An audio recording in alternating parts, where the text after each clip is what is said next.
두려워하지 말라라고 하는 말씀의 은혜를 나눈 바가 있습니다.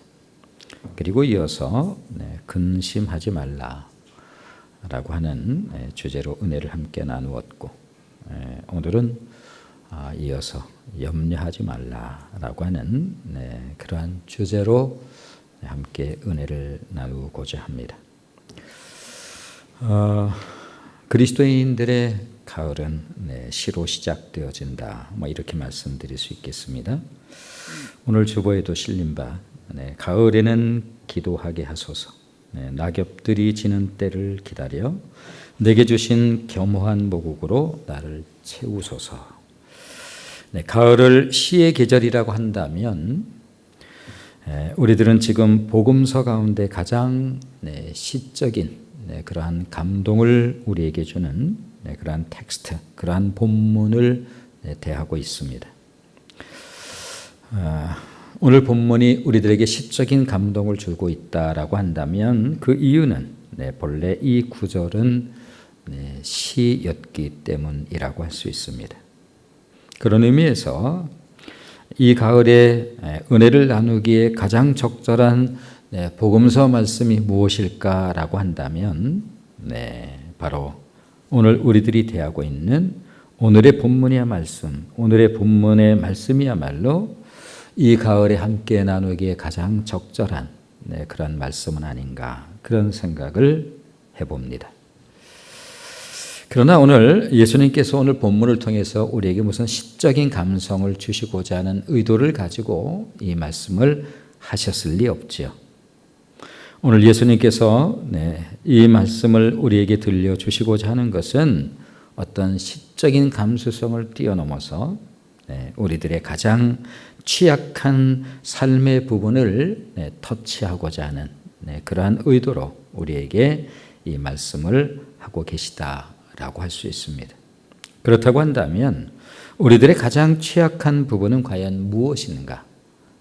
오늘 주제 말씀대로 염려와 근심 속에서 살아가는 우리들의 삶의 태도라고 할 수 있겠고, 주님께서 당시에 이스라엘 백성들의 삶의 모습도 오늘 우리들과 다르지 않아서 저들도 여전히 염려와 근심 가운데 아마 살아가고 있었겠지요. 그런 그들을 향해서 오늘 예수님께서 어쩌면 매우 담담한 어조로, 그러나 그 의미적으로는 매우 의미 있는 그런 말씀을 들려주고 있다고 할 수 있습니다. 무엇을 걱정하느냐? 뭘 근심하느냐? 모든 일은 잘 될 거야.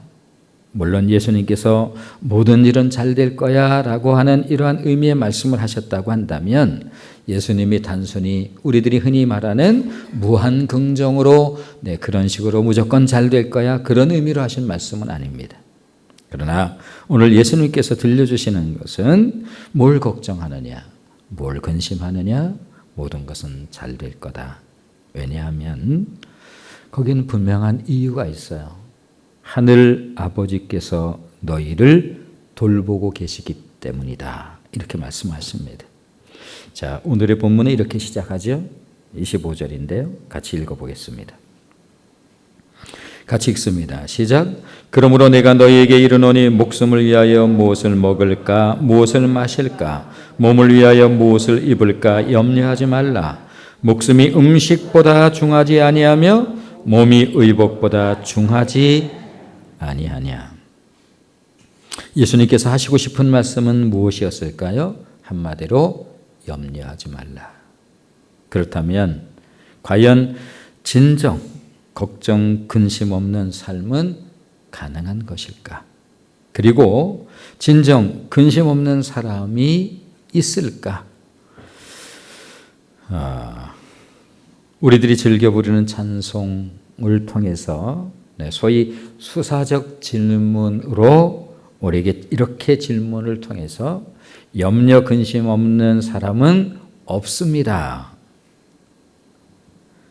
시험 걱정 모든 괴로움 없는 사람 누군가, 모두가 다 근심 걱정이 있다는 겁니다. 근심 걱정 무거운 짐 아니진 자 누구인가? 한마디로 걱정 없는 사람은 없다고 그렇게 말을 합니다. 그렇다면 진실로 걱정 없는 삶은 가능하기에 예수님께서 오늘 우리에게 염려하지 말라라고 말씀하고 있는 것일까? 물론 오늘 우리는 오늘의 본문을 너무나 잘 알고 있습니다. 그래서 오늘 본문에 대한 말씀이 우리에게 새롭게 다가오는 말씀은 아니죠. 어떤 분은 속으로 이런 반문을 하고 계실는지도 모릅니다. 그럴 수만 있다면 오죽 좋을까? 염려하지 않은 인생을 살아갈 수만 있다고 한다면 그보다 더 좋은 일이 있을까? 분명한 것은 무엇인가 하면 오늘 이 자리에도 무거운 염려 그리고 근심 그리고 걱정을 가지고 이 자리에 아마 상당수의 분들이 그러리라고 생각되어집니다. 자, 그렇다고 한다면 예수님께서 하신 말씀은 듣기에 좋을지 모르지만 아니 듣기에야 이보다 더 좋은 말씀이 있겠어요? 염려하지 말라 하는데 예수님께서 하신 이 말씀은 듣기에는 좋을는지 모르지만 그러나 마음속에서 이러한 반감 어린 의구심이 혹여 생길지 모르겠어요. 우리들의 현실을 너무 모르시는 거 아니야? 그러기에 우리에게 이런 말씀을 하는 것이겠지. 아니, 염려하지 않는다는 거 누가 몰라? 또 누군들 염려하고 싶은 사람이 어디 있겠어? 누군들 염려하고 싶어서 하나? 예수님께서 이런 말씀을 하셨고 듣기에는 썩 좋은 말이긴 한데 예수님 현실을 너무 모르는 거 아니야? 너무 하늘에 떠 있는 것 같은 그러한 말씀을 우리에게 들려주시는 것은 아닐까? 그분의 말씀을 조금 더 들어보도록 하겠습니다. 자, 28절로 30절 말씀을 보시면 같이 읽겠습니다. 시작. 또 너희가 어찌 의복을 위하여 염려하느냐? 들의 백합화가 어떻게 자라는가 생각하여 보라. 수고도 아니하고 길쌈도 아니하느니라. 그러나 내가 너희에게 말하노니 솔로몬의 모든 영광으로도 입은 것이 이 꽃 하나만 갖지 못하였느니라. 오늘 있다가 내일 아궁이에 던지우는 들풀도 하나님이 이렇게 입히시거든. 하물며 너희일까 보냐? 믿음이 작은 자들아. 그리고 이어집니다. 그러므로 염려하지 말라. 예수님께서 말씀하시는데 그저 막연하게 어떤 대책도 없이 우리 인생을 향해서 염려하지 말라고 말씀하시지는 않는 것 같지요. 이 말씀을 들을 때면 우리 내면에서 그런데 두 가지 마음이 왔다 갔다 할 것입니다. 아까 말씀드린 것처럼 듣기는 썩 좋은 말씀이지. 아니 염려하지 않을 수만 있다면야 얼마나 좋을까. 그러나 현실을 너무 모르시는 거 아니야? 이런 이유 의심과 믿음 사이에서 우리 마음이 왔다가 갔다가 마치 마음속에서 그네가 타듯 한편으로는 믿음과 또 한편으로는 의심과 그렇습니다. 한편으로는 이상과 현실이 그렇게 왔다 갔다 하면서 우리 속에 있는 마음도 그러한 마음이 아마 들고 있을지 모르겠습니다. 염려하지 않는다면야 얼마나 좋을까. 그러나 현실이 그렇겠어? 지금도 염려로 가득 차 있고 근심과 걱정으로 가득 차 있는데 그런데 염려하지 말라고 그러고 있지 않아? 이상과 현실 그 말씀을 생각하면 참 그 말씀이 참 좋은 말씀이다라고 하는 데는 내 마음속으로 동의가 되지만 그러나 내가 살고 있는 오늘의 현실은 그렇지 않은 것 아니겠어? 그러나 예수님께서 이러한 우리의 마음을 마치 읽고 계시기라도 한 것처럼 다시 한번 예수님은 강한 어조로 이렇게 들려줍니다. 31절 32절 같이 읽어보시면 같이 읽습니다. 시작. 그러므로 염려하여 이르기를 무엇을 먹을까 무엇을 마실까 무엇을 입을까 하지 말라. 이는 다 이방인들이 구하는 것이라. 너희 하늘 아버지께서 이 모든 것이 너희에게 있어야 할 줄을 아시느니라. 네. 그러므로 염려하여 이르기를 무엇을 먹을까 무엇을 마실까 무엇을 입을까 하지 말라. 이는 다 이방인들이 구하는 것이라.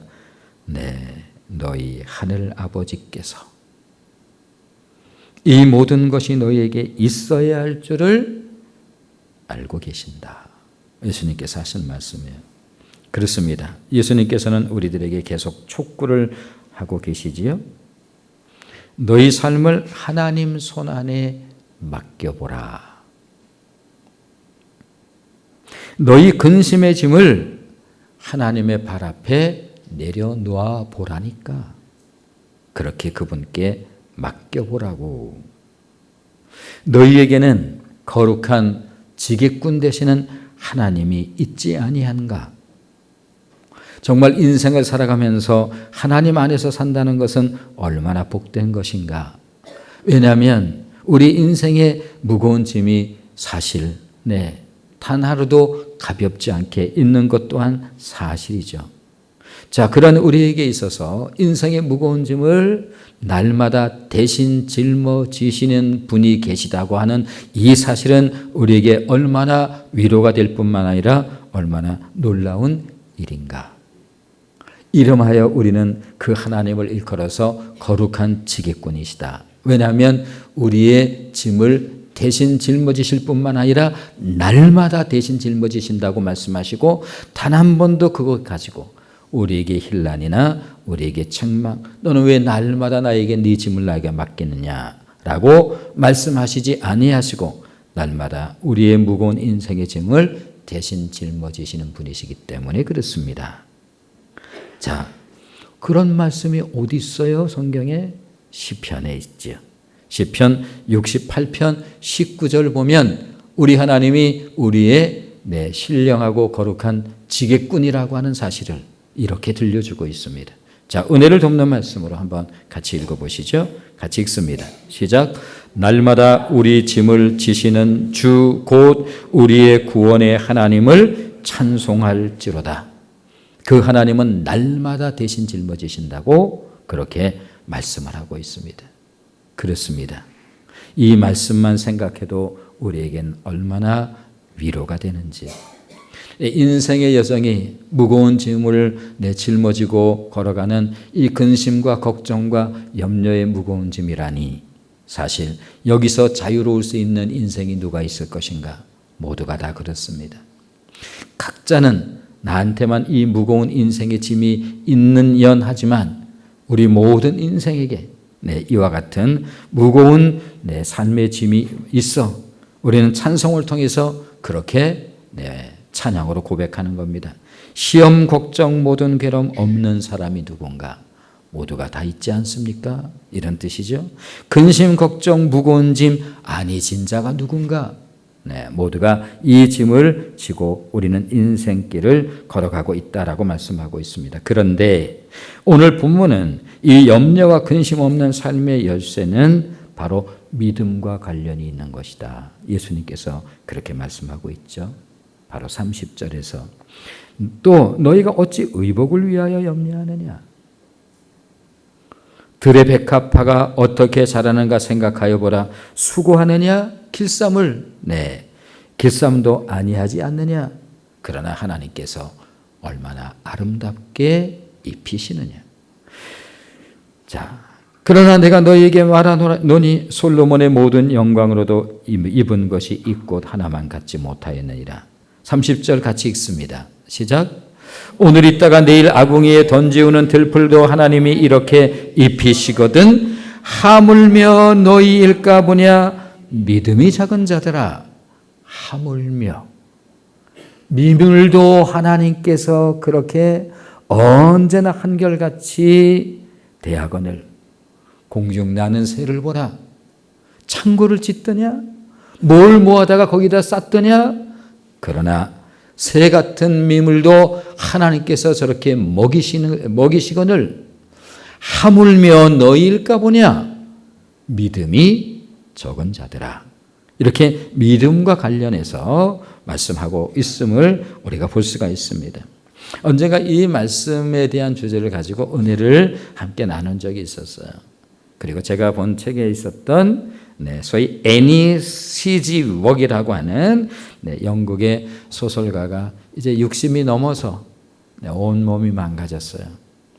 정말 고통의 한가운데서 친구에게 이런 글을 보낸 적이 있었는데 그 글을 한번 소개한 적이 있어요. 아마 들으시면 기억이 나시는 분도 계실지 모르겠습니다. 나는 이제 설상가상으로 몸이 너무 야위고 힘들어졌어. 눕지 않는 이상 숨을 제대로 쉴 수 없단다. 앉았다 일어서려고 하면 갈비뼈가 온통 무너지는 것 같아. 그런데도 앉아야만 죽을 삼킬 수 있으니 정말 고통이 이만저만이 아니야. 이러지도 못하고 저러지도 못하고 산다는 것이 투쟁이고 고통의 연속이야.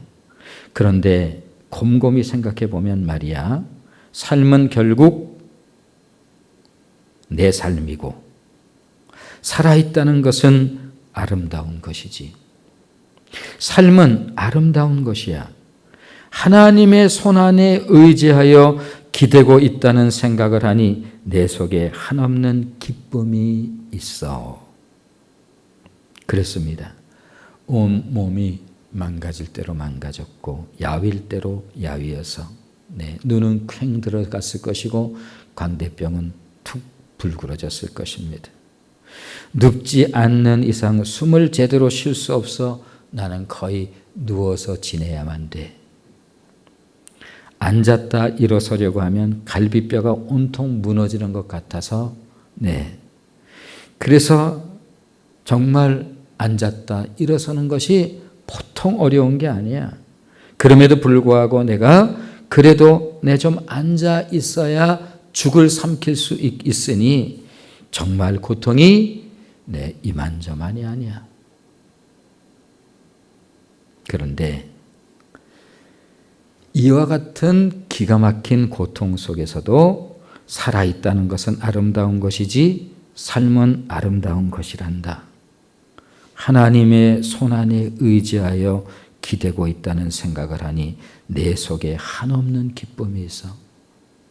일어설 때마다 몸이 아파서 결릴 때마다 마치 갈비뼈가 무너져 내리는 것 같은 그러한 느낌이 들 때마다 순간순간 하나님, 하나님, 하나님, 그렇게 매 순간을 그분을 의지했겠죠.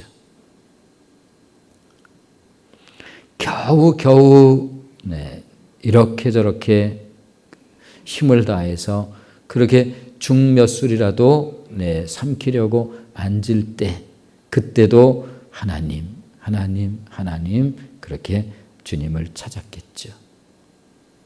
몸을 어딘가에 기댈 수밖에 없는 그러한 그 힘 다 빠져 있는 몸을 기댈 때는 하나님께 기댄 것 같은 그러한 마음으로 그렇게 기대서 죽을 또 몇 숟갈 삼켜 그렇게 몸에 넣었을 것입니다. 당시 그녀는 엄청난 육체적 고통을 겪고 있었지만 그러나 걱정과 염려로 고통하는 것은 아니었습니다. 왜냐하면 염려와 걱정은 우리의 삶을 무조건적으로 하나님께 내어 맡기지 않을 때 생기기 때문에 그런 것입니다.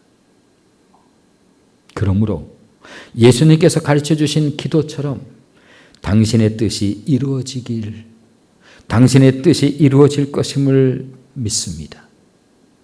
당신의 나라가 도래하겠지요. 라고 진심으로 하나님께 기도하는 사람만이 걱정과 근심에서 자유로워질 수 있다는 것입니다. 그러나 결코 이와 같은 기도를 실행하기는 쉽지가 않습니다. 이 말씀이 새로운 말씀도 아니에요. 이 말씀은 정말 신앙생활은 우리들에게 있어서 너무나 익숙하고 또 자주 인용되어지기도 하는 그러한 말씀입니다. 그럼에도 불구하고 왜 우리는 이와 같은 믿음의 기도를 하지 못하는 것일까? 거기에는 이유가 있습니다. 왜 우리들은 하나님께 이처럼 전적으로 항복하거나 복종하는 기도를 하지 못하는 것일까요? 그런 기도를 하면 걱정, 근심에서 자유로워질 수 있다고 분명히 말씀하고 있음에도 불구하고 왜 우리는 그런 기도를 하지 못하는 것일까라고 하는 것입니다. 그 이유는 만일 진실로 내가 하나님께 전적으로 내 삶을 의탁하고 맡기고 또 항복하고 복종했을 때 우리들의 기도처럼 하나님께서 우리를 어떻게 하실까? 이것이 두려운 거예요. 내 마음하고 맞지 않는 쪽으로 하나님께서 그렇게 행하시면 어쩌지? 나는 그 마음이 아닌데, 이런 겁니다. 언젠가 이런 예를 들었어요. 이런 거예요. 이게 무슨 뜻인가 하면, 자, 한 교회에서 같이 신앙생활을 합니다. 그런데 아무개 권사님의 아들이 이번에 문명과는 완전히 단절된 지구촌 저 오지로 그 젊음을 바쳐 그 젊음을 주님께 드리기 위해서 복음을 전하기 위해서 선교사로 떠나기로 작정해서 이제 얼마 있으면 그곳으로 떠난다는 거예요. 그 얘기를 들을 때 권사님 기도를 많이 하셔서 그래요. 정말 기도할게요, 함께.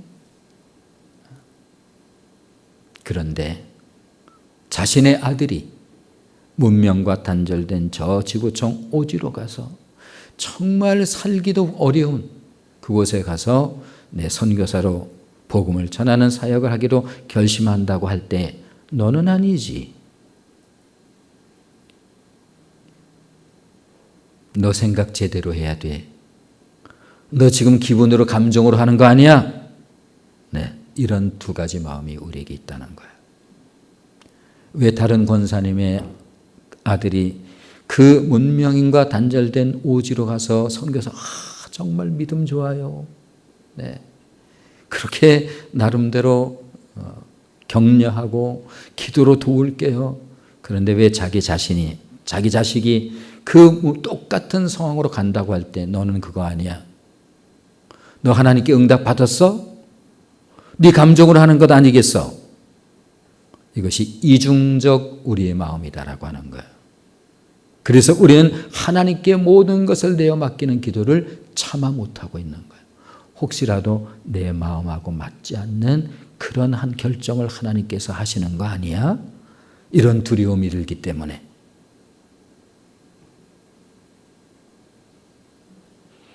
이것이 우리 신앙의 실체인 것입니다.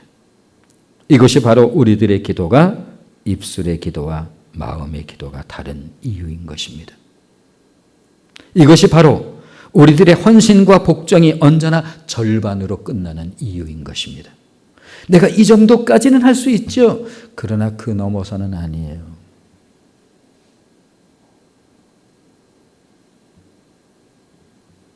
이것이 당신의 헌신이 늘 절반으로 끝나는 이유입니다.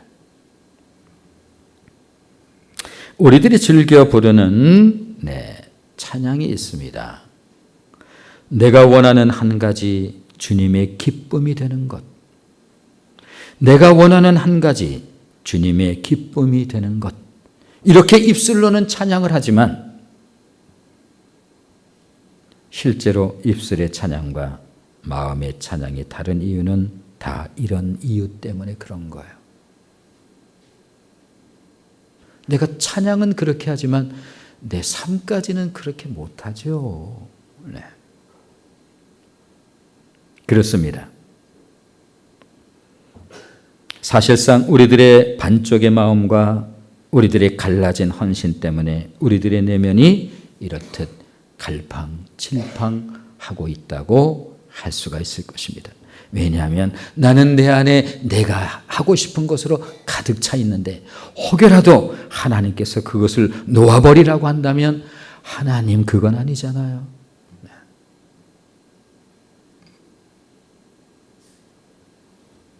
주님의 뜻이 이루어지기를 소원한다고 기도는 하지만 그 뜻이 어떤 것으로 드러날지 그것이 두렵기 때문인 것입니다. 그렇습니다. 그러기에 마치 그네를 타듯 우리는 믿음으로 앞으로 나가는 듯 하지만 혹여라도 내 믿음으로 나가겠습니다. 그러나 하나님께서 내가 원하는 바대로 하는 것이 아니라 내가 생각하지 않은 엉뚱한 것으로 만일 하나님께서 요구를 하신다고 한다면 그건 아니죠. 믿음과 의구심과 두려움과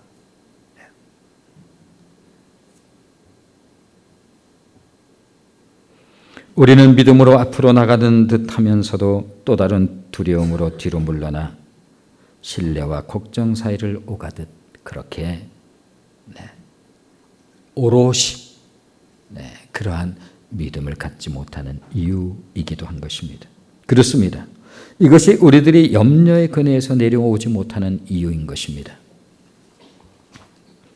그렇다면 오늘 예수님께서 말씀하시는 걱정 없는 삶, 염려와 근심 없는 삶은 우리에게는 불가능한 것일까? 언젠가 한번 소개한 적이 있습니다. 금세기 기독교 최고의 작가이면서 영문학자인 C.S. 루이스가 이와 관련해서 들려준 말을 한번 소개한 적이 있는데요. 기억이 나실지 모르겠습니다. 자, 우리들이 흔히 살면서 하는 말 가운데 이런 좀 속되게 표현해서 이렇게 하는 말들이 있습니다. 죽고 사는 문제가 아니면 신경 꺼. 속되게 표현하면 이런 식의 표현이죠. 죽고 사는 문제가 아니면 신경 쓰지 말라니까. 이 말을 상당히 고급스럽게 들려준 분이 있는데 그분이 바로 C.S. 루이스입니다. 자, C.S. 루이스는 이러한 것을 뭐라고 표현하고 있는가 하면 무관심의 원리 또는 무신경의 원리다 이렇게 들려줍니다. 그러므로 무관심의 원리, 무신경의 원리라고 하는 것이 속되게 표현하면 조금 전에 소개한 대로 그런 내용이에요. 죽고 사는 문제 아니면 신경 끄라니까. C.S. 루이스에 따르면 어떤 일이나 어떤 것들은 오히려 신경을 쓰지 않을 때 부수적으로 따라오게 된다는 거예요. 훨씬 더. 이와는 반대로 어떤 것들은 그것을 얻으려고 온통 신경을 거기에 다 쏟다 보면 오히려 오다가도 떠난다라고 하는 거죠. 예를 들어서 이런 겁니다. 만일 당신이 행복해지려고 애를 써본다고 합시다. 행복해야지. 어떻게든 행복해야지. 그렇게 당신이 행복에 대해서 집중하면 집중할수록 당신은 당신이 비참하다는 사실과 함께 점점 당신은 불행의 늪에 빠질 가능성이 있습니다. 왜 이렇게 행복하지 못하지? 왜 이렇게 내 행복한 삶이 왜 이렇게 나에겐 주어지지 않는 것일까? 그럴 때 차라리 C.S. 루이스의 권면은 이런 겁니다. 누군가를 사랑해 보는 게 어떨까요? 자신이 행복하려고 그런 데 집착하지 말고 누군가를 사랑해 보십시오.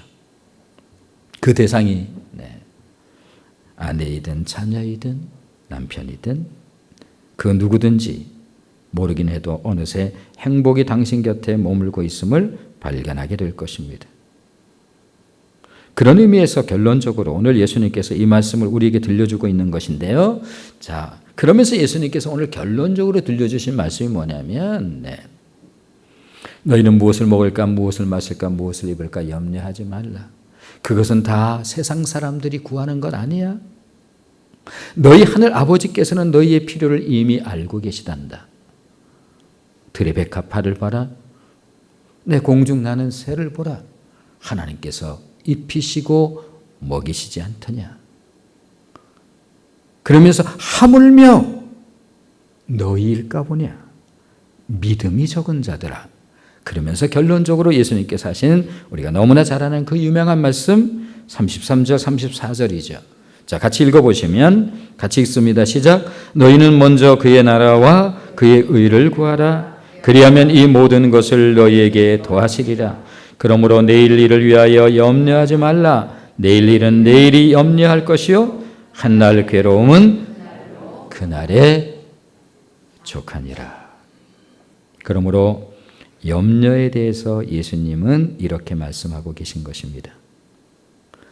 염려, 그냥 루이스적 표현으로 그냥 염려에 대해서 신경 꺼. 염려가 무엇인 줄 아느냐? 염려는 아무것도 가져다 주질 못해. 염려는 어떤 것도 할 수 없다니까. 지난번에 근심하지 말라라고 하는 말씀 은혜 나누면서 근심과 걱정에 대한 그런 차이에 대한 말씀을 조금 드렸어요. 걱정은 지금 일어나지도 않은 일을 가지고 걱정하는 거야. 지금 그런 일들은 일어나지도 않을 거야. 일어나지도 않을 일을 가지고 왜 얼굴 낯색이 그렇게 어둡게 돼서 그렇게 눌려서 지내고 있는 거야? 라고 우리가 이런 이야기를 하는 것처럼 우리들이 뭐 그런 존재 아니겠습니까? 그런 우리를 향해서 예수님께서 하신 말씀이 염려하지 말라. 염려 안 해도 돼요? 그러면 너는 염려가 뭔지를 알아? 염려는 너에게 아무것도 해주질 못해.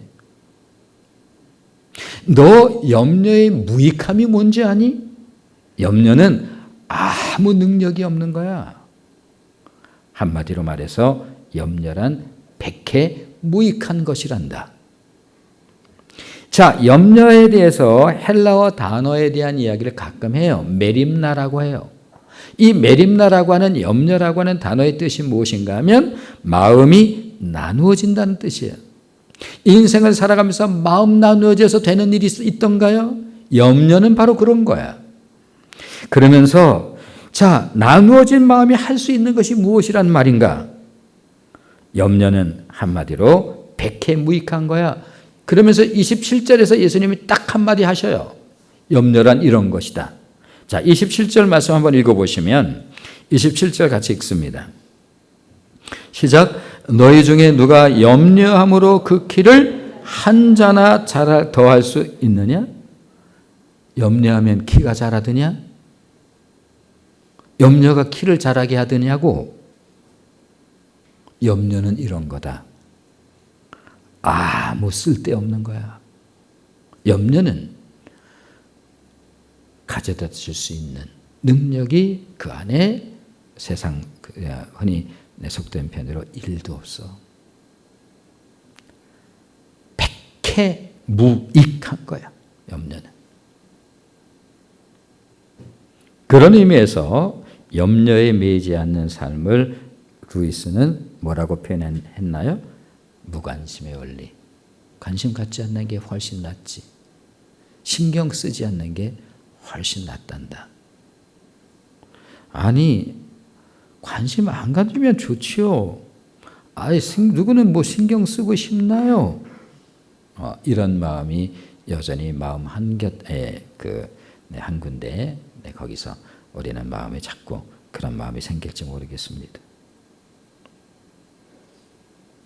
자, 염려케 하는 것에 매이지 말라. 루이스는 우리에게 이렇게 조언을 해주고 있어요. 차라리 무관심하고 차라리 무신경하는 게 어떻겠습니까? 해보세요.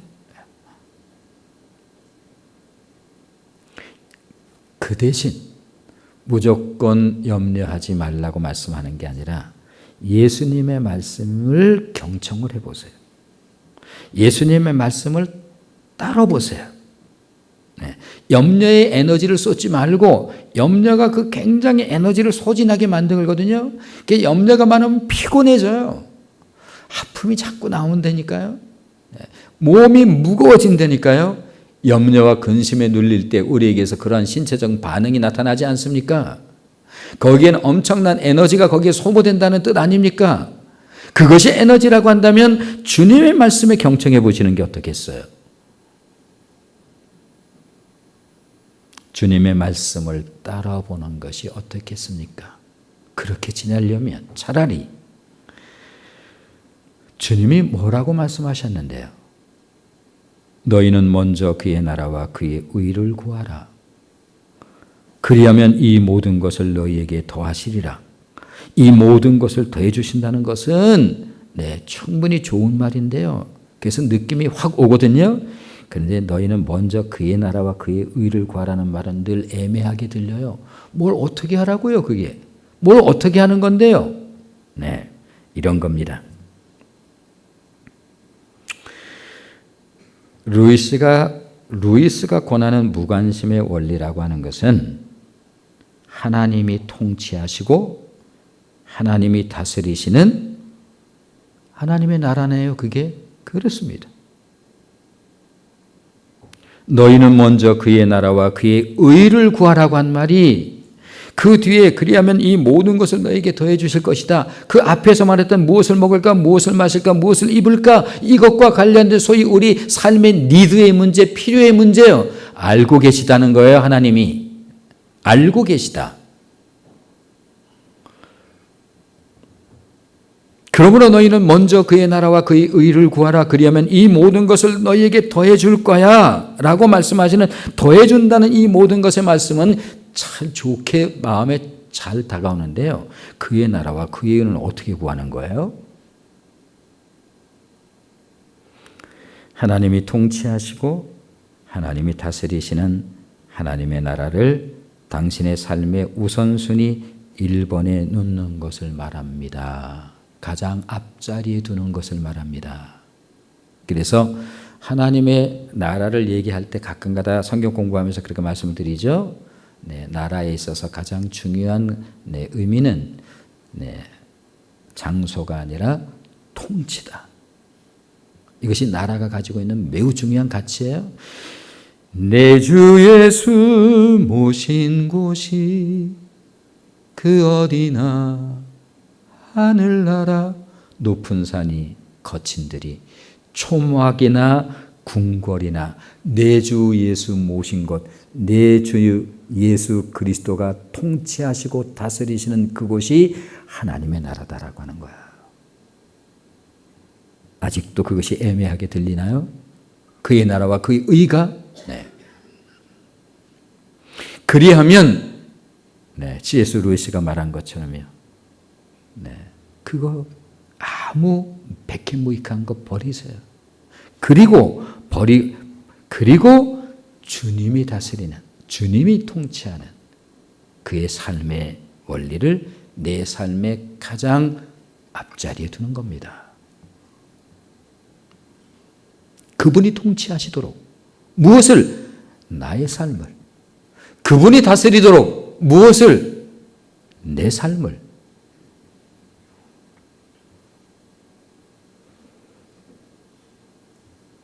그리할 때에 당신이 필요한 모든 것이 당신을 따라올 것이라고 성경은 말씀하고 있는 것입니다. 그렇습니다. 그러므로 예수님께서 이렇게 말씀하고 있는 것 아니겠나요? 잘못된 것에 집중해 봐라. 그래? 거기에 네가 집중해 봐. 어떤 결과가 너에게 이제 돌아오는지. 자, 이처럼 잘못된 것에 집중하면 걱정하다가 병들게 되는 거야. 마음으로 병들고 몸으로 병들고. 염려가 가져다 주는 게 뭐가 있어? 아무것도 없잖아. 생각해 보라고. 그러나 옳은 것에 집중해 보라. 예상치 않은 모든 것들이 너에게 따라오게 될 거야. 그게 뭔데요? 말씀하지 않더냐? 너희는 먼저 그의 나라와 그의 의를 구하라. 그리하면 이 모든 것이 무엇이더냐? 앞에서 말씀하시지 않더냐? 무엇을 먹을까? 무엇을 마실까? 무엇을 입을까? 이것은 세상 사람들이 구하는 삶의 방식이 아니더냐? 그러나 천부께서 너희의 모든 것을 알고 계십니다. 너희들은 삶의 방식이 달라야 되잖아. 세상 사람들은 그렇게 염려 속에서 산다.